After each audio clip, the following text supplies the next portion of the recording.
Good morning class 7th। आज 6 नवंबर है। आज हम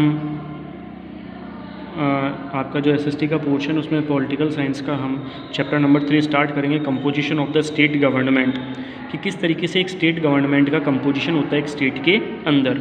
स्टार्ट करते हैं हम। देखिए, अ स्टेट गवर्नमेंट फंक्शंस मोर और less like the central government but it's functioning differs from that of A local government. एक राज्य सरकार केंद्र सरकार की तरह कम या ज़्यादा काम करती है, लेकिन इसका कामकाज स्थानीय सरकार से अलग होता है। देखो, इसका मतलब क्या है कि एक जो स्टेट गवर्नमेंट होती है वो सेंट्रल गवर्नमेंट की तरह ही या तो सेंट्रल गवर्नमेंट से कम या सेंट्रल गवर्नमेंट से कुछ ज़्यादा काम करती है, लेकिन स्टेट गवर्नमेंट का जो कामकाज होता है वो लोकल गवर्नमेंट से अलग होता है। लोकल गवर्नमेंट का मतलब होता है जैसे नगर पालिका हो गई, नगर परिषद हो गई, इनसे क्या होता है, अलग होता है।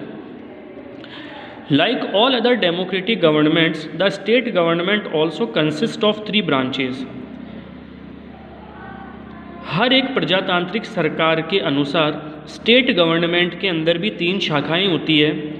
द लेजिस्लेचर विधानमंडल, द एग्जीक्यूटिव कार्यकारी एंड द जुडिशरी न्यायपालिका। ठीक है। The legislature makes the laws that govern a state, the executive implements the laws and the judiciary ensures that they are protected. Legislature क्या करता है कि एक स्टेट के अंदर सरकार को चलाने के लिए कानून बनाता है, एग्जीक्यूटिव उन कानूनों को इम्प्लीमेंट करती है और जुडिशरी उन कानूनों को प्रोटेक्ट करती है कि कोई इन कानूनों का उल्लंघन तो नहीं कर रहा है। ये देखिए भारत का मैप है। आगे देखिए इसमें state executive. The state executive in India like the union executive consist of 2 parts. जिस तरीके से भारत की यूनियन एग्जीक्यूटिव है उसी तरीके से एक जो स्टेट एग्जीक्यूटिव होता है उसके भी 2 पार्ट होते हैं। एक तो होता है नॉमिनियल एग्जीक्यूटिव और एक होता है रियल एग्जीक्यूटिव। देखो, नॉमिनियल और रियल का मतलब क्या होता है। नॉमिनियल का मतलब होता है नाम मात्र और रियल का मतलब होता है वास्तविक। जैसे अगर मैं भारत की बात करूं तो भारत के अंदर वास्तविक जो एग्जीक्यूटिव है वो कौन है, प्रधानमंत्री वाला, और नाम मात्र का कौन सा है, राष्ट्रपति वाला। तो उसी तरीके से राज्य में भी जो रियल जो एग्जीक्यूटिव होता है वो कौन होता है, सीएम या सीएम के जो भी मंत्री परिषद होते हैं, चीफ मिनिस्टर मुख्यमंत्री के। और नॉमिनियल नाम मात्र कौन होता है, जो होता है गवर्नर, जिसको हम कहते हैं राज्यपाल। The governor is the nominal executive head. जो राज्यपाल जो होता है वो नाम मात्र का मुखिया होता है। Whereas the council of ministers headed by the chief minister is the real executive. जबकि रियल एग्जीक्यूटिव क्या होती है, काउंसिल ऑफ मिनिस्टर के हेड के हाथ में, और काउंसिल ऑफ मिनिस्टर का हेड कौन होता है, चीफ मिनिस्टर। नेक्स्ट देखिए governor. The governor is the head of the state. एक राज्य का हेड कौन होता है, गवर्नर होता है, जिसे हम कहते हैं राज्यपाल। He is appointed by the president for a term of 5 years on executive. Governor को अपॉइंट प्रेसिडेंट करता है 5 वर्षों के लिए। However, he is only the official head on the recommendations of Union Council of Ministers. हालांकि राज्यपाल केंद्रीय मंत्री परिषद की सिफारिशों पर केवल आधिकारिक प्रमुख है। आधिकारिक प्रमुख होता है सिर्फ राज्यपाल। He serves till the pleasure of the president and can be transferred by the president from one state to another. राष्ट्रपति के हिसाब से ही राज्यपाल काम करता है और राष्ट्रपति चाहे तो राज्यपाल को एक राज्य से दूसरे राज्य में भी ट्रांसफ़र कर सकता है। He acts on the advice of the chief minister who holds the real power.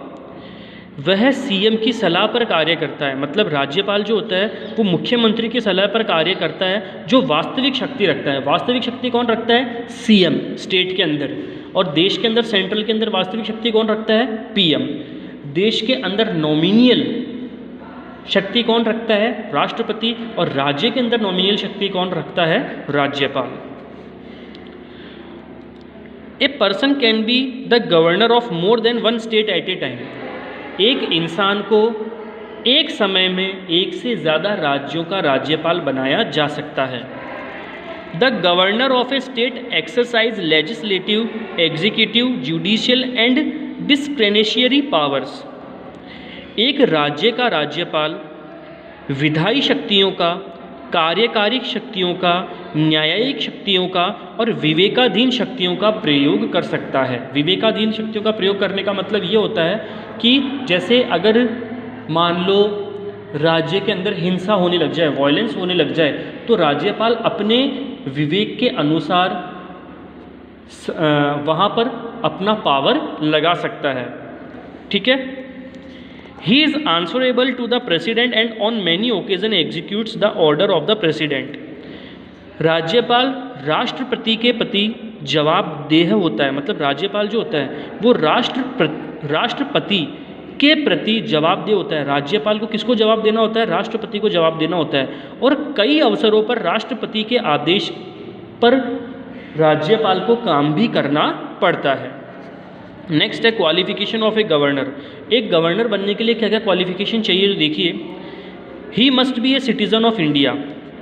अगर एक इंसान राज्यपाल बनना चाहता है, तो भारत का राज्यपाल बनना चाहता है, तो उसे इंडिया का सिटीजन होना ज़रूरी है। He must not be below 35 years of age. He must not be below 35 years of age. वह 35 वर्ष से कम की उम्र का नहीं होना चाहिए। ही must not B A member either of the union और ऑफ द स्टेट लेजिस्लेचर। ना तो वो यूनियन का ना वो स्टेट लेजिस्लेचर का क्या होना चाहिए? मेंबर होना चाहिए। If he is a member of any of the legislature, अगर कोई राज्यपाल किसी स्टेट लेजिस्लेचर का या यूनियन लेजिस्लेचर का अगर पहले ही मेंबर है, he was to resign from his seat in the legislature before assuming the office of governor. तो गवर्नर बनने से पहले उसे अपने ऑफिस से, चाहे वो स्टेट लेजिस्लेचर का हो या यूनियन लेजिस्लेचर का हो, वहाँ से रिज़ाइन देना होता है। He must not hold any office of profit under the government of India और एनी स्टेट गवर्नमेंट। मतलब गवर्नमेंट ऑफ इंडिया या भारत का जो भी स्टेट है उसके अंदर उसे किसी भी ऑफिस ऑफ प्रॉफिट पर नहीं होना चाहिए, मतलब उसकी कोई सरकारी नौकरी नहीं होनी चाहिए। तो क्लास आज हम सिर्फ यहीं तक पढ़ेंगे, बाकी हम पढ़ेंगे हमारी नेक्स्ट क्लास में। थैंक्स।